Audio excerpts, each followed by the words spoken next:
네, 연준이 예상을 했던 것처럼 기준금리를 동결을 했습니다. 시장에 미치는 여파는 미국 증시에서 상당히 긍정적인 영향을 미쳤는데 국내 증시는 갭 상승 출발했다가 약간은 상승 탄력이 줄어들었습니다. 중장기적인 시각에서 보자면 어떻게 받아들여야 할지 거시적인 관점에서 투자 전략, 오늘 한경 베스트 애널리스트와 함께하겠습니다.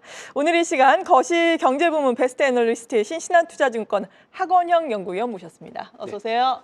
안녕하십니까. 네, 일단 새벽부터 또 깨서 많이 보셨을 텐데 어떻게 보셨습니까?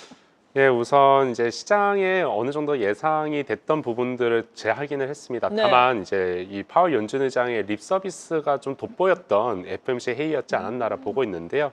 시장 내부에서 이 스태그플레이션에 대한 우려가 높아져 있는 구간에서 그렇죠. 이 부분들에 대한 우려를 최대한 좀 완화시켜 주고자 하는 이러한 파월 연준 의장의 노력이 좀 돋보였던 이러한 회의였다라고 보고 있습니다. 네, 정말 노력이 돋보였습니다. 이에 예. 따라서 위험자산 선호 심리도 되살아나면서 국채금리도 좀 하락하는 양상이었는데 이러한 추세가 좀 이어지겠습니까?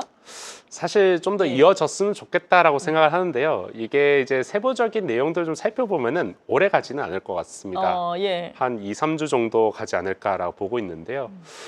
결국에는 이 파월 연준 의장 같은 경우에는 스태그플레이션 우려를 좀 잠재울 만한 발언들을 계속했지만은 연준 내부에서는 좀 생각이 다른 것 같아요. 일단 관세 관련된 불확실성으로 인해서 생각보다 빠른 금리 인하가 좀 어렵다라는 생각을 연준 위원들은 하고 있다라고 보시면 될 것 같고요. 네. 이 부분들이 결국에는 경기가 좀 위축되는 구간에서 과연 연준이 빠른 대응을 할 수 있을까에 대한 우려감을 좀 자아낼 수 있는 구간들이 아마 좀 다음 달에 발표가 되는 지표부터 좀 확인되지 않을까라고 생각을 하고 있습니다. 네, 일단 점도표에는 큰 변화가 없어서 네. 연내에 이제는 2회 인하할 것이다 이런 스탠스가 재확인이 됐는데 이 부분에 있어서 변화의 가능성 추후에는 어떨 것으로 예상을 하세요? 네, 우선 이제 물가가 어쨌든 잡혀야지 연준이 좀 더 적극적으로 움직일 수가 있거든요. 그러겠죠. 예. 근데 이제 이 물가에 대해서 일단 파월 연준 의장은 관세로 인해서 물가가 올라가고 있고 이게 일시적이다. 네. 오랜만에 나오는 이 일시적이라는 발언이 좀 들어가 있었는데요.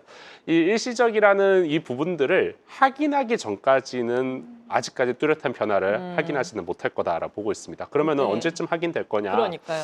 아마 이제 빠르면 이제 5월달 정도가 돼야지 확인되지 않겠냐라고 보고 있고요. 네. 그러면은 6월달 FOMC에서 이 파월을 비롯해서 연준의 변화가 좀 확인될 거다라고 생각을 하고 있습니다. 네, 그러니까 4월의 지표, 5월에 발표되는 4월의 지표까지는 우리가 경제 지표에 좀 민감해져야 한다 이런 말씀으로 해석을 해도 될까요? 예, 그렇습니다. 그렇군요. 그리고 다음 달 2일 같은 경우에는 상호 관세 부과를 앞두고 있잖아요. 이 부분이 미치는 영향에 대해서도 도움 말씀을 주시면 좋을 것 같은데요. 일단은 지금 현재 관세로 인해서 이 경기 심리가 위축이 됐을 뿐이지 실물 지표 자체가 악화가 되는 그림들은 아직까지는 뚜렷하게 네. 나오진 않아요. 그리고 파월 의장도 이 부분들을 언급을 하면서 시장이 너무 경기에 대한 우려들을 많이 하고 있다. 그래서 이거를 좀 줄여 나가야 된다라는 이러한 이제 얘기들을 많이 했지만은 실제 이제 관세 부과가 나타난다라고 하면은 경제 충격은 나올 수밖에 없습니다. 그렇죠. 그래서 이 부분들을 그러면 미국이 더 피해를 많이 받냐, 아니면은 한국과 같은 제조업 기반의 국가가 많이 받냐라고 물어보면은 사실 한국이 더 많이 피해를 받을 수밖에 없죠. 그러다 보니까 아마 이제 1분기까지는 한국 경제가 좋았어요. 근데 이게 좋았던 이유가 뭐냐? 관세 부과를 하기 전에 미리 재고를 쌓아놓고 수출을 먼저 하는 부분들이 있거든요. 그래서 이 부분들에 대한 수요가 1분기에 한국 경제나 금융시장에는 우호적으로 작동을 했는데 아마 상호 관세가 부과가 되는 시점 전후로부터는 한국의 경기 모멘텀이 좀 둔화가 될 수밖에 없지 않나라는 생각을 하고 있습니다. 네, 그렇게 된다면은 앞으로 한국은행의 금리 결정에 있어서 스탠스의 변화가 조금 더 있겠습니까? 일단 있을 것 같습니다. 예. 아무래도 이제 한국 같은 경우에는 경기 하방 위험이 계속 높아져 있고 그리고 얼마 전에 이제 한국의 경제 전망도 추정 전개 전망도 발표가 됐지만은 물가에 대한 부분들은 언급이 그렇게 크지 않았거든요. 불안이 여전히 2% 내외에서 유지가 될 거다라고 네. 얘기를 했기 때문에 한국 입장에서는 경기의 하방 압력이 높아지는 만큼 좀 더 금리 인하에 대한 여력이 좀 더 커지지 않겠냐 이렇게 보고 있습니다. 네, 그렇게 된다면은 또 금리 인하에 대한 수혜주를 지금부터 또 볼 수도 있겠네요. 그렇죠. 그래서 이 부분들 때문에 이제 뭐 바이오라든지 아니면 상대적으로 이 PER이 높은 밸류에이션이 높은 종목들이 상대적으로 먼저 좀 움직이고 있는 상태인데요.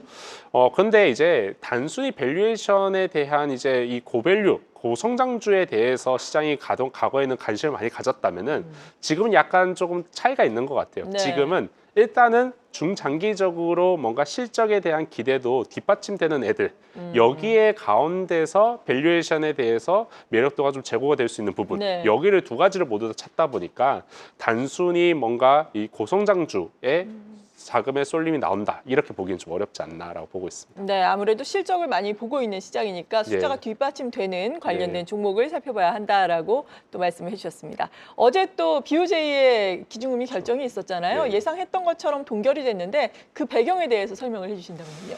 우선 1월 달 들어서 이 그동안의 BOJ의 금리 인상의 배경은 결국에는 임금이 빠르게 올라오고 있다. 그리고 이로 인해서 물가가 올라갈 수 있기 때문에 이걸 막기 위해서 BOJ가 금리를 올려야 된다라는 게 주에 네. 대한 주장이었거든요.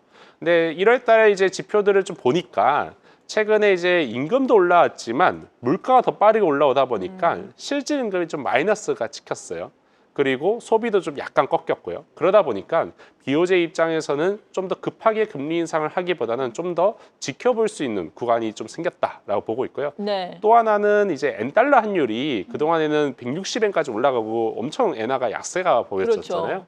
근데 엔달러 환율이 어느덧 150엔을 밑돌기 시작을 하다 보니까 내외까지 떨어지다 보니까 이게 엔화 가치의 이제 절하 압력, 그러니까 엔화 가치가 떨어지는 것을 막기 위해서 굳이 금리 인상을 할 필요까지는 없어졌다. 이 부분들도 BOJ가 조금 속도 조절을 할 수 있는 배경이지 않나라는 생각을 하고 있습니다. 네, 그래도 완만한 인상 기조는 유지가 될 것으로 예상이 되고 있는 상황이잖아요. 네. 완만한 인상 기조라 하면은 어느 정도 시점에 추가 금리 인상을 예상을 해볼 수 있는 건가요?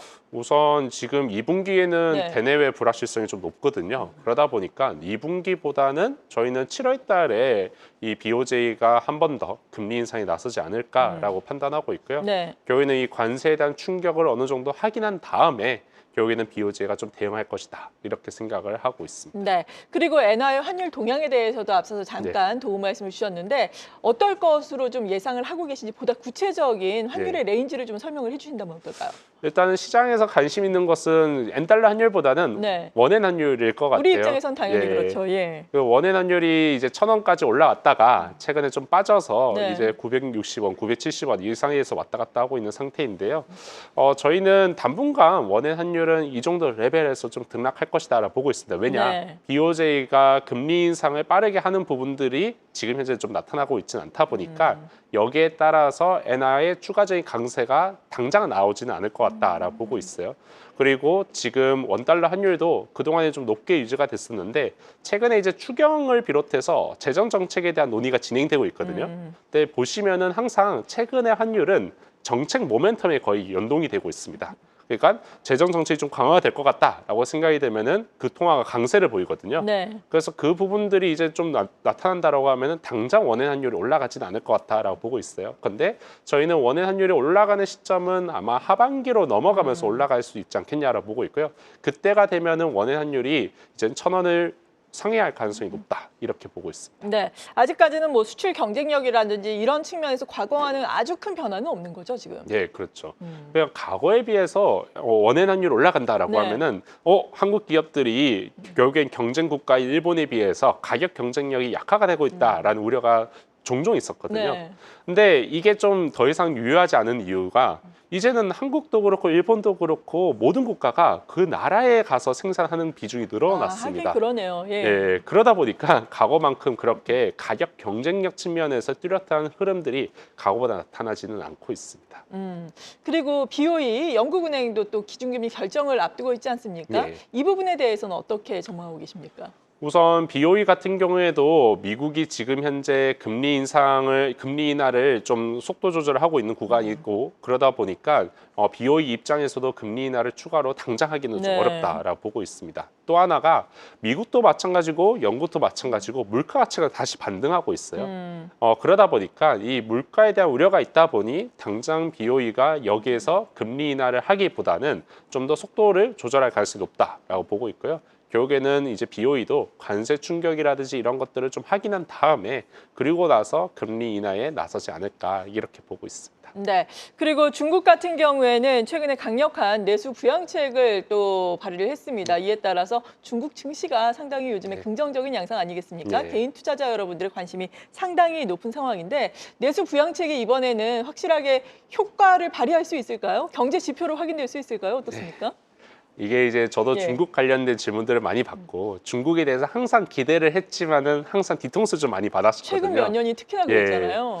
근데 이제 이번에 중국의 부양책은 과거보다 전례 없이 더 강하기는 합니다. 네. 그래서 실제로 이 부분들이 효과가 있을 거예요. 근데 중요한 거는 이번에 이렇게 막대한 내수 부양책에도 모든 부분의 섹터에 대해서 수혜를 주기보다는 아마 특정 분야들, 이번에도 보면 소비 관련된 부분에서는 이구한신 정책이라고 해서 보조금이 들어가는 뭐 예를 들면 통신기기라든지 가전 이런 쪽에 대해서는 수혜가 나타났고 특히 뭐 꼭 사야 되는 것들이 음식료 이런 네. 것들은 수요가 괜찮거든요. 근데 또 아닌 부분들은 그렇게 썩 좋지가 않습니다. 그러다 보니까 중국 관련된 이제 수혜주들 이런 부분들은 지금 현재 이미 잘 팔리고 있는지 이 부분들을 보는 게 중요하다고 보고 있고요. 이미 잘 팔리고 있고 숫자가 찍혀 있는 부분들에 대해서는 한국도 여기에 대해서 수혜를 계속적으로 가져갈 수가 있겠지만은 지금도 만약에 숫자가 안 찍히고 기업 실적이 그렇게 썩 좋지가 않다라고 하면은 향후에도 기대를 하면 안 된다라고 생각을 하고 있습니다. 네, 그렇군요.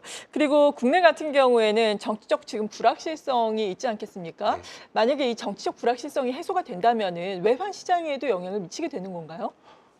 매우 강하게 외환 시장에 영향을 미칠 겁니다. 사실 저는 이제 정치적 불확실성 네. 이 자체도 이제 원달러 환율이라든지 원화 가치를 좀 약세를 주는 이러한 요인이 되겠지만은 사실 그것보다 더 큰 거는 이 재정 정책이 좀 수립이 빨리 돼야지만 이 경기의 하방 위험이 제어가 되면서 네. 자금이 좀 들어올 수가 있거든요. 외국인 입장에서는 그러니까 투자자 입장에서 가장 문제는 지금 재정 정책의 공백이 더 문제가 된다라고 그렇죠. 보고 예. 있습니다. 그래서 저는 이제 정치 불확실성이 해소가 되는 여부도 중요하지만은 이 추경을 비롯해서 재정 정책이 어떤 속도로 어떤 강도로 집행이 되는지 이 부분들을 보는 게 더 중요하지 않나라고 생각을 하고 있고요. 네. 만약에 그게 집행이 된다라고 하면은 원달러율이 1,400원을 아래로 내려갈 수 있는 모멘텀도 충분히 생길 것 같다. 이렇게 말씀 좀 드리고 있습니다. 네, 정치적 불확실성과 더불어서 정치적 불확실성 해소 이후에 재정 공백이 해소되는 것이 환율 입장에서 상당히 중요하다라고 말씀을 해주셨고 원자재 쪽도 사실 베스트 애널리스트시잖아요. 지난 시간에 출연을 해주셔서 네. 금에 대해서 상당히 긍정적으로 언급을 해주셨는데 이후에 정말 금값이 사상 최고치를 또다시 경신을 하고 있습니다. 어느 정도까지 올라갈 것으로 보세요? 일단 이론 가격 네. 관점에서는 3,300달러까지는 상단이 열려 있다라고 보고 있습니다. 그래서 이 부분들은 결국에는 신흥국의 중앙은행의 금 매수세가 지금 현재 금의 구조적인 가격 상승을 이끌고 있고 이 부분들에 대한 트렌드는 아마 연말까지는 적어도 문제가 없이 전개가 될 것이다라고 보고 있기 때문에 네. 저희는 일단 상단은 3,300달러까지는 좀 열어놓고 보셔도 되지 않을까 이렇게 보고 있습니다. 네, 그렇군요. 지금 온스당 3,000달러 수준에서 움직이고 있는 금값이니까 3,300까지는 열어놔도 된다. 이에 따른 투자 전략 세워보시면 좋을 것 같고 이렇게 거시경제를 중심으로 봤을 때 전반적인 포트폴리오는 어떻게 짜는 게 좋을까요? 우선 1분기 때 경제가 좋았습니다. 네.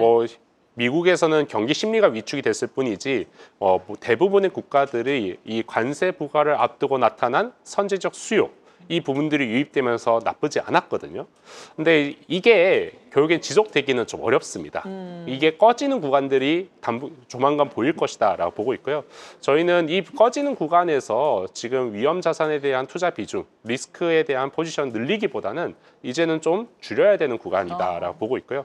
이제 이 줄인 다음에 결국에는 정책에 대한 대응이 좀 조금씩 나올 거거든요. 그러면 정책 대응을 하긴 하면서 다시 비중을 늘려가는 게 중요하지 않을까 이렇게 말씀을 좀 드리고 있습니다. 네, 탄력적인 투자 전략에 대해서 말씀을 해주셨습니다. 거시경제 부문의 한경 베스트 애널리스트와 오늘 이 시간 함께했습니다. 신한투자증권의 하건형 연구위원이었습니다. 감사합니다. 네, 감사합니다. 계속해서 다양한 경제 이슈를 알고 싶다면 구독과 좋아요, 알림 설정 부탁드립니다. AI 캐스터 권미정이었습니다.